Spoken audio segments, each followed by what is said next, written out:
ಬೃಹತ್ ಕರ್ನಾಟಕ ವಿದ್ಯಾರ್ಥಿ ಒಕ್ಕೂಟ ಹಾಗೂ ಸಮಾನ ಮನಸ್ಕರ ವೇದಿಕೆಯಿಂದ ಜೂನ್ 4ರಂದು ಧ್ಯಾನ ಮಂದಿರದಲ್ಲಿ ಶೇಕಡಾ 90ಕ್ಕಿಂತ ಹೆಚ್ಚು ಅಂಕ ಪಡೆದ ವಿದ್ಯಾರ್ಥಿಗಳಿಗೆ ಸನ್ಮಾನ ಕಾರ್ಯಕ್ರಮ ಹಮ್ಮಿಕೊಳ್ಳಲಾಗಿದೆ ಎಂದು ವಕೀಲ ದತ್ತಾತ್ರೇಯ ಕೊಟ್ನೇಕಲ್ ತಿಳಿಸಿದರು. ರಾಯಚೂರು ಜಿಲ್ಲೆಯ ಮಾನ್ವಿಪಟ್ಟಣದ ಪ್ರವಾಸಿ ಮಂದಿರದಲ್ಲಿ ಸುದ್ದಿಗೋಷ್ಠಿಯಲ್ಲಿ ಮಾತನಾಡಿ, ವಿದ್ಯಾರ್ಥಿಗಳನ್ನು ಪ್ರೋತ್ಸಾಹಿಸುವ ಉದ್ದೇಶದಿಂದ ಪ್ರತಿಭಾ ಪುರಸ್ಕಾರ ಹಾಗೂ ಜಿಲ್ಲೆಯಲ್ಲಿ ವಿವಿಧ ಕ್ಷೇತ್ರಗಳಲ್ಲಿ ಸಾಧನೆ ತೋರಿದ ಸಾಧಕರಿಗೆ ಸನ್ಮಾನ ಕಾರ್ಯಕ್ರಮವನ್ನು ಹಮ್ಮಿಕೊಳ್ಳಲಾಗಿತ್ತು. ಚಲನಚಿತ್ರ ನಟ ಹಾಗೂ ಪ್ರಗತಿಪರ ಚಿಂತಕ ಚೇತನ ಅಹಿಂಸಾ ಸೇರಿದಂತೆ ಸಚಿವರು, ಶಾಸಕರು ಭಾಗವಹಿಸಲಿದ್ದಾರೆ ಎಂದರು.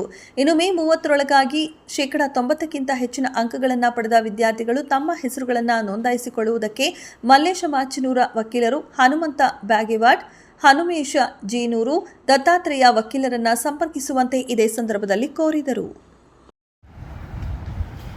ತಥಾಗತ ಗೌತಮ ಬುದ್ಧ, ಜಗಜ್ಯೋತಿ ಬಸವೇಶ್ವರ ಮತ್ತು ಸಂವಿಧಾನ ಶಿಲ್ಪಿ ಡಾಕ್ಟರ್ ಬಾಬಾ ಸಾಹೇಬ್ ಅಂಬೇಡ್ಕರ್ ಹಾಗೂ ಹಸಿರು ಕ್ರಾಂತಿ ಹರಿಕಾರರಾಗಿರುವಂಥ ಬಾಬು ಜಗಜೀವನರಾಮ್ ಅವರ ಜಯಂತ್ಯೋತ್ಸವ ಅಂಗವಾಗಿ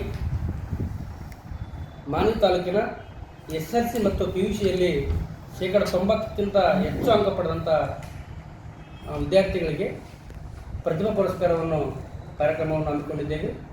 ಈ ಒಂದು ಪ್ರತಿಭಾ ಪುರಸ್ಕಾರ ಕಾರ್ಯಕ್ರಮವು ದಿನಾಂಕ 4 ಜೂನ್ 2025ರಂದು ನಡೆಯಲಿದ್ದು, ಈ ಒಂದು ಪ್ರತಿಭಾ ಪುರಸ್ಕಾರಕ್ಕೆ ವಿಶೇಷ ಆಹ್ವಾನಿತರಾಗಿ ಬೆಂಗಳೂರಿನಿಂದ ನಮ್ಮ ನಟರಾಗಿರುವಂಥ ಸನ್ಮಾನ ಶ್ರೀ ಚೇತನ್ ಅವರು ಕೂಡ ಈ ಒಂದು ಪ್ರತಿಭಾ ಪುರಸ್ಕಾರ ಕಾರ್ಯಕ್ರಮಕ್ಕೆ ಆಗಮಿಸಲಿದ್ದಾರೆ.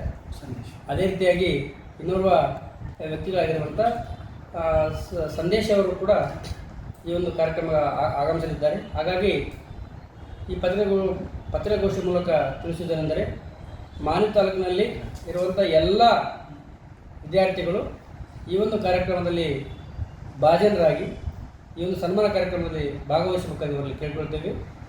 ಭಾಗವಹಿಸುವಂಥ ವಿದ್ಯಾರ್ಥಿಗಳು ದಿನಾಂಕ 31 ಇದೇ ತಿಂಗಳು 31/5/2025ರಂದು ಕೊನೆಯ ದಿನಾಂಕ ಇರ್ತದೆ ನನ್ನ ಹೆಸರು ನೋಂದಣಿ ಮಾಡಿಕೊಳ್ಳಲು. ಹಾಗಾಗಿ ಈ ಒಂದು ಪ್ರತಿಭಾ ಪುರಸ್ಕಾರ